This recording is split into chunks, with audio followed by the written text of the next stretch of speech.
for water. Okay, we're back. Welcome back.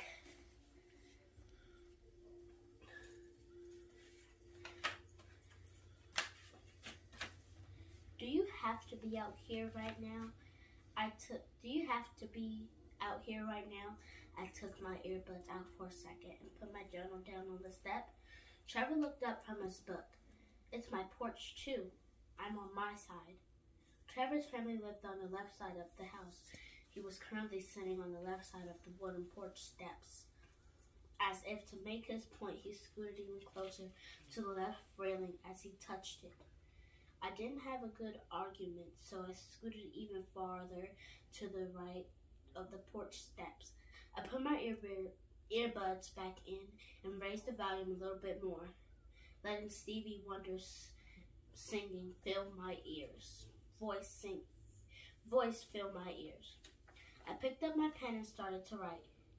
Dear, what should I call Marcus? I couldn't call him Dad. Paul had been my dad ever since Mom married him when I was 5. He might look nothing like me with his olive skin and hazel eyes, but he was my dad in all the ways that mattered. I sometimes called adults by their first name, like Trevor's mom, Patricia, but that was because I'd known Patricia forever, and at one point she told me to call her that. I crossed out dear and started over. Hi. Even with that settled, I had no idea what to write next. Excuse me. No worries.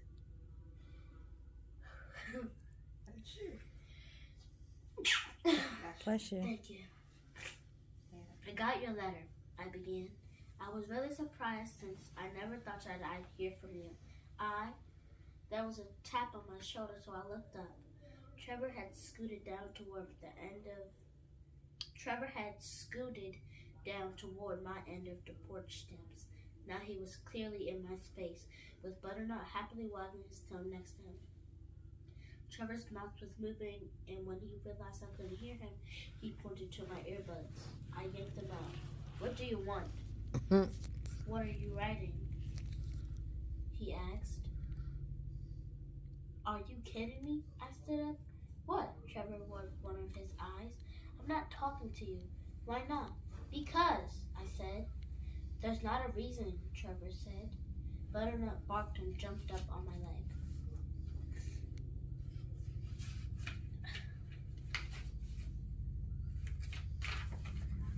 I sighed loudly. I couldn't even write a letter on my own steps without Trevor messing it up. Forget it. Take the whole porch if you want. I'm going inside. I turned toward my door with my journal tucked under my arm. Hold up, Trevor said.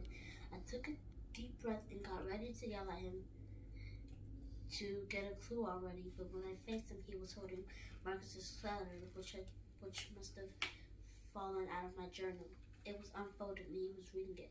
What are you doing? Stop it! I snatched the letter from him. That's mine. It's private. Trevor put his hands up in the air, but looked me straight in the eyes. Is that from your dad? I stopped short. What are you talking about? I tried to keep my face even. My voice sounded casual.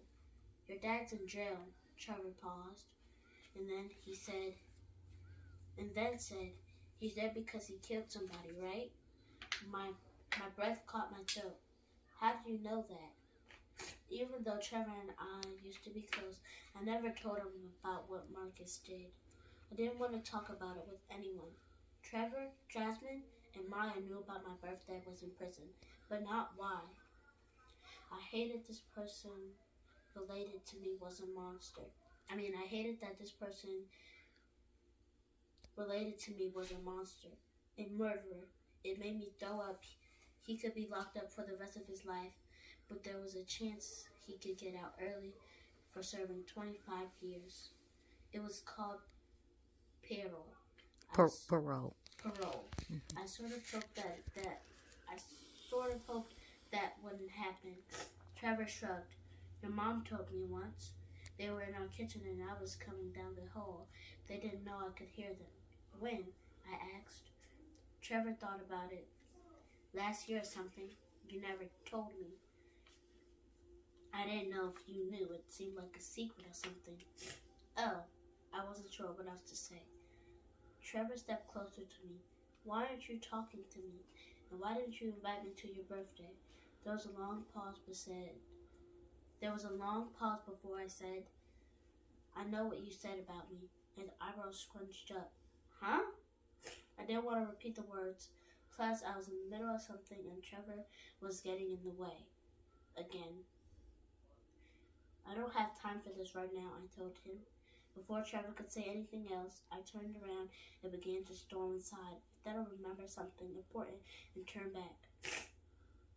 One other thing.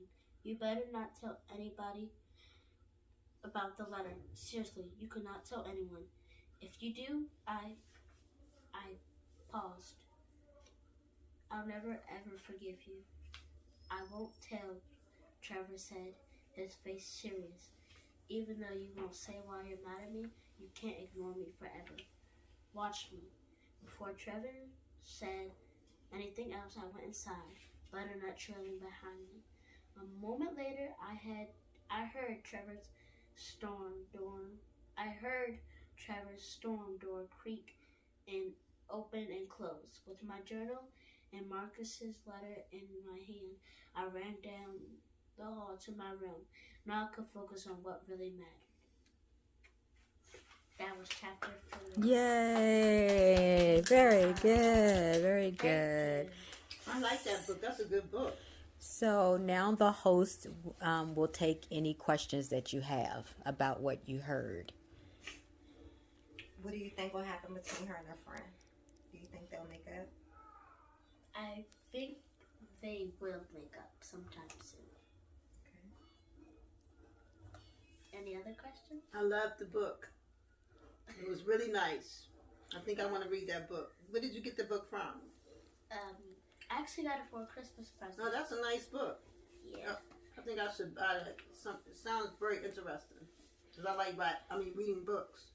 How you feel about Zoe's feelings? Huh? How do you feel about Zoe's feelings? I think that maybe the way she's acting is kind of reflecting on whether she'll become friends with Trevor again, or if she'll ever feel better about her father. So what page are you on right now? She's on Chapter 4. That was the reading of chapter 4. Okay, but what page? For chapter 5 or chapter The number. No, what page are you on? 26. Okay. That And book sounds chapter 5 interesting. is 27. Mm-hmm. I think I'm going to have to look that book up. I like that. Because I love reading books. And Marcus is the name of her dad, or oh, Marcus is her dad. She didn't know whether to call him dad or Marcus as she was writing the letter. And Paul is her stepdad. Paul is a stepdad. Okay. And Trevor is a neighbor, or they live in the same rooming house, and they just. So it's like two houses. Oh. Two houses on one stoop. Oh, okay. One house, two houses. Okay. All right. Well, thank you so much, Miss Imani Wells Fuller. We really appreciate the reading, and we look forward to your next reading. Yeah, I enjoyed it. If I'm not busy next week, we might do another reading session. All right. Well, thank you so much. Wait. Oh. Bye, everybody. Have a nice day, and thank you for watching Miss Wells reading. Bye. Yay.